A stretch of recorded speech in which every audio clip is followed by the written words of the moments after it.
Mutual ফান্ডে যখন fund selection করেন কিভাবে করেন?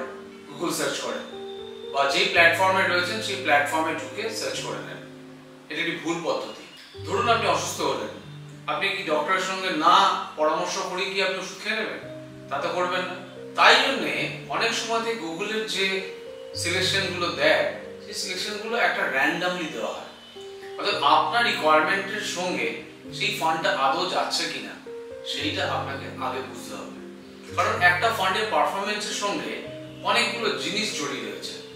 তার কোয়ার্টাইল র্যাঙ্কিং কি রয়েছে, তার ফান্ড ম্যানেজমেন্ট প্রোফাইল কি রয়েছে, ফান্ড ম্যানেজার্স কারা রয়েছে, আর সবচেয়ে বড় যেটা গন্ডগোল হয়ে থাকে সেটা হচ্ছে পাস্ট এক্সপিরিয়েন্স দেখে মিউচুয়াল ফান্ডে সিলেকশন করা।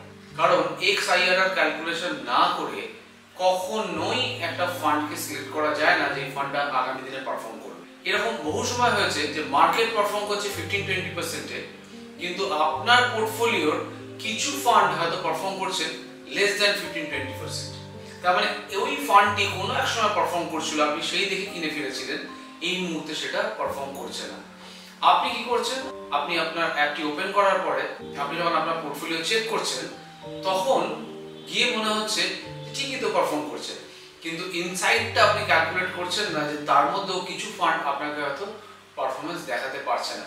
ফলে কি হচ্ছে, ওভারঅল যে পারফরমেন্সটা আপনার হওয়া উচিত সেই পারফরমেন্সটা কিন্তু আপনি পাচ্ছেন না। তার জন্য দরকার হচ্ছে সেটা হচ্ছে পরামর্শ, এবং পরামর্শের জন্য আমরা রয়েছি। আমি সুরজিৎ কালাম, আপনি আমার সঙ্গে যোগাযোগ করুন। অবশ্যই কিছু না কিছু আপনাকে প্ল্যানিং দেবো যেটা দিয়ে আপনার এক্সিস্টিং ফান্ডকে আরো বেটার পারফরমেন্সের দিকে